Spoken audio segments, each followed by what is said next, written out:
morning, afternoon, whatever it is in your locality. This week I'm going to talk about my 1 hour meeting with Lisa from Aware Super. And we're not going to take an hour. I'm on the first floor of Flinders Street Station. You may or may not know Flinders Street Station, but I would think if you're subscribed to this channel, you would know Flinders Street Station. The first floor is 2 stories below the ballroom that public get into, but I'm in a little quiet area where drivers can have meetings.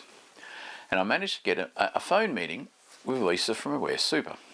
And the first thing she says to me is, "There's only one question you want answered, and I'll get to your question soon," because I had questions. "But you guys are just the same as tradies and teachers," she deals with all three, "and you all want to know when you're going to hit $1 million in your super." And I'm there going, that wasn't my question. I said, "I just want to know, can I rent in retirement? Is it better to rent or should I buy a house?"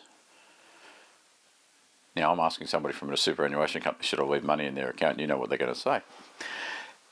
So Lisa said, "Well, we're going to talk generic first here. We know how much you've got in salary sacrificing." I said, "Yeah." She said, "You've gone over this year." Okay. Let's take a step back here, people. I'm Jack. I drive trains. I'm not a banker. I'm not an accountant. And I am a square brick trying to fit in a round hole. I got no idea what this lady's talking about. And she said, "You had a $30,000 cap for you and your employer to hit. You've just gone over." And I mean just, I mean a few $100s over, which isn't a bad thing. But she said the previous financial years, you were way under.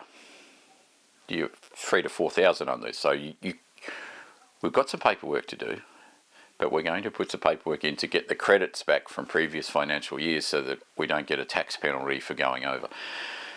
But what that has done is, all I did with salary sacrificing is I contacted my payroll people over a year ago now, and I said, "I want a salary sacrifice. What can I do? How much can I do?"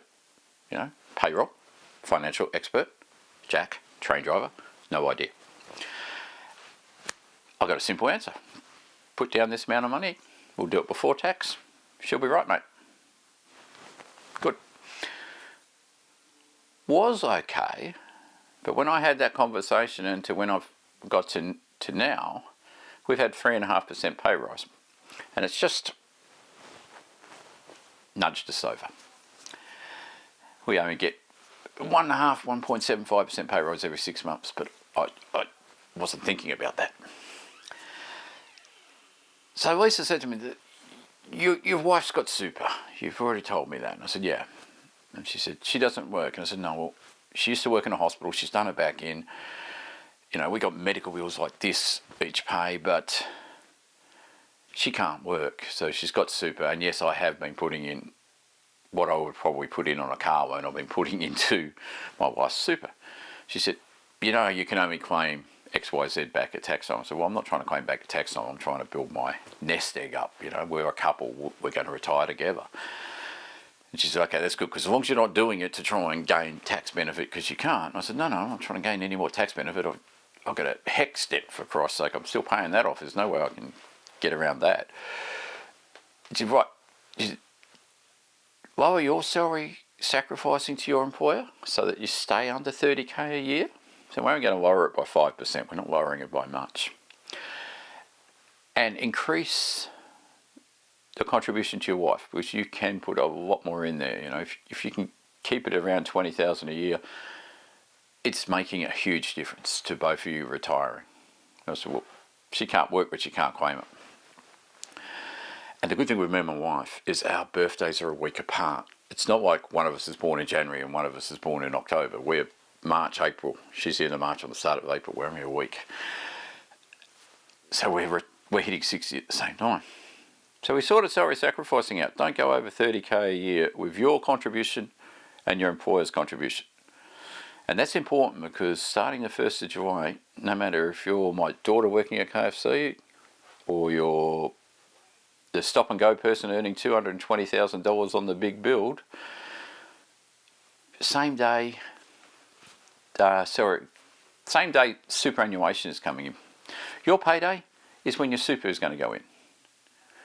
with my employer now, my super's been going in on my pay week, I thought. I've got a good employer. And a lot of employers have done that. They put it in. Whereas my daughter's employer puts it in every 3 months. And she's only getting 4 contributions a year from her employer. And that means there's 3 months of no interest getting earned on her account, but getting earned on her employer's account. Starting the 1st of July with these new laws, her super will go in on her, she gets paid weekly, her super will go in every week, and she'll start to earn some more money on it. And there is an option to put money into my daughter's super.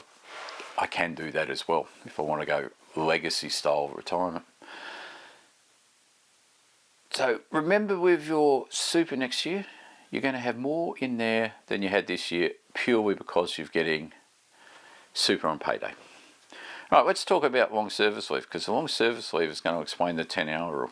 And the 10-hour rule is not too much of an issue. It's just something to think about. Long service leave. I took 2 weeks long service leave last year. I started working in 1988, so whatever last year was, 2025 and to 1998, I'd never taken long service leave. I'm a nomad, I travel, I rent because I like to travel. You know, I like to work in different places. Then I hit 50 and decided I'm going to build a nest and settle and stop moving and just stay with one employer for 20 years. Talk about midlife crisis at 50. I've still got the tattoo up here if you want to see it. Long service leave is paid without penalty rates, okay? It's just your base hourly rate. I didn't know that, by the way. I took 2 weeks long service leave, looked at my pay, and it was nearly a week's pay for 2 weeks. It was $1,900 a week, $3,800 for the fortnight after tax, and my normal pay is $5,800, $6,000 after tax I pay. So it came as a shock. I'm used to taking annual leave, and annual leave is about $4,500 after, because you get leave loading on it. So I stopped taking long service leave there and then. I had the whole of the year planned out that I would just take long service week, annual leave, and only work 4 months this financial year. That was my plan at the start of the financial year last year, and I cancelled that plan. Lisa said the best thing you can do with long service leave is save it to your exit pay. Not when you get your superannuation, just when you stop working for the employer. She said that's got a twofold answer for you. If you finish with your employer at age 60, 65, you'll get your superannuation put in as well. You can apply it because you've hit preservation age. With my personal long service leave, with my annual leave, and with I'm working 2 weeks, if I was to get to age 60 and take my long service leave, like resign, my long service leave will be paid to me on my final paycheck, is what I'm trying to say. So I will get 24 weeks. That's long service leave, annual leave, and 2 weeks pay. I'll get 24 to 26 weeks paid to me as my final day's pay before my super comes in. She said it'll take a little bit of time. If you put in March that you're going to leave at the start of April, it should be close to your exit time from work. Your retirement date, as she likes to call it. Makes you feel so old. Oh, all right. So don't take long service leave, people. Keep it in the bank. And the other thing she said, keep it in the bank. What if you have an accident at work and you can't work? And they have to let you go? You know, right now that would mean 12 weeks pay plus 2 weeks, so 14 weeks pay, 12 to 14 weeks pay as your final pay. But it's worth keeping as that rainy day. You know, they say you've got to have savings for a rainy day. Long service leave is your savings for a rainy day. Once you've got it there, keep it there. Don't use it. Unless you really want to go on a holiday to Europe, which is what I know a lot of people do. They take their long service leave and they bugger off to Europe for 6-7 weeks. I'm going to go when I'm 60. Why do I have to go now? I'll go when I know I don't have to think about anything back home. And who knows, if I go at 60 and I like it, I might stay. You know, I didn't like Europe last time I went, so I don't think I'll stay. I'm Australian. Now, getting on to the 10-hour rule. 10-hour rule is something that starts, you go back to the Banana Republic of Paul Keating days. This thing's been around for a long time. And it more affects people who retire at age 55, 56, 57 and have to wait to 60.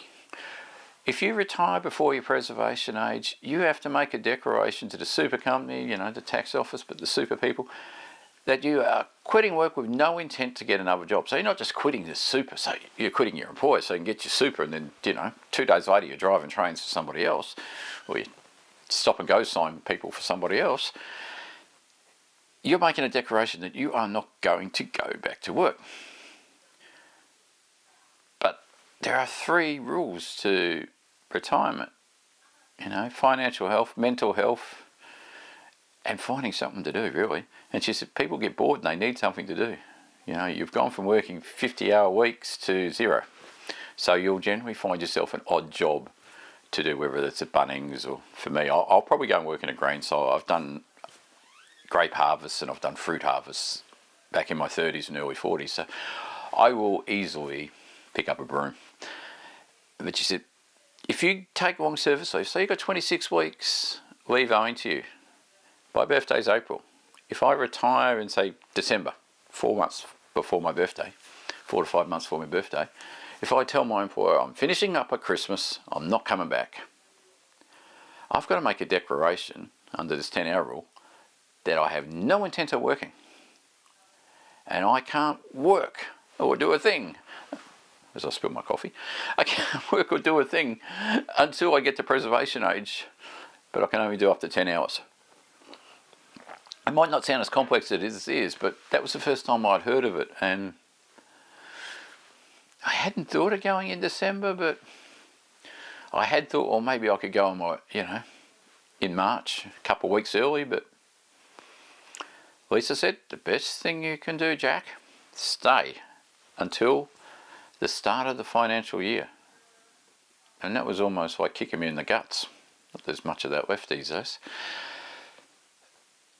With the start of the financial year, you get another pay rise, right? She said your reset day for your annual leave and for your long service leave is the 5th of June. Yep, because that's your start date with the employer. So you will hit the 1st of July with an extra 5 weeks annual leave, with an extra couple of weeks of long service leave, all for the fact that you've stayed for another 3 months. Okay. And she said, what's the worst that could happen? I said, well, I've got a medical in April. She said, well, if you fail your medical, it doesn't make a difference. You've got your preservation age already. So her advice, you're going to hit $1 million soon, 59 to 60, with 2 supers. Stay at the start of the financial year, get the pay rise, get the long service leave. Don't rush out and retire 3 months early. And then she finally got to my question on renting in retirement, which I have no idea how long this video is. And I've had a little bit of complaints. I've had 1,000 comments, people. I've only had 10 people complain that the videos are too long. One person told me that I shouldn't be speaking longer than 1 minute. I thought that's what a short was for, but hey. I will talk next week, and I do these videos every Monday, so I'll talk next week. We'll start talking a bit more about Bali. We'll start talking a bit more about New Zealand, and I'll keep referencing back to Lisa's opinion on renting in retirement. Let's just say she's very keen for me to rent and not very keen for me to buy a house. Pretty much. She's trying to keep as much money in super. They got this terrible, terrible saying, comfortable. Have you seen that on your planners? Have you heard that from a super? So you can live comfortably. But she's never come over for dinner or a coffee. She doesn't know how we live here. Our living comfortably at the moment is we don't buy our food from Coles or Woolworths. We have now, since 2012, brought our food direct from farms. Here we use farmers pick. We buy our meat direct from butcher. Coles and Woolworths we only use for fly spray, cleaning products, things that we can't source directly. So we save money there. Our living comfortably is very different to your living comfortably, and your living comfortably is different to your mate's living comfortably. Anyway, That's enough talking for 1 week. I will talk to you next Monday. Stay safe, people. Ciao.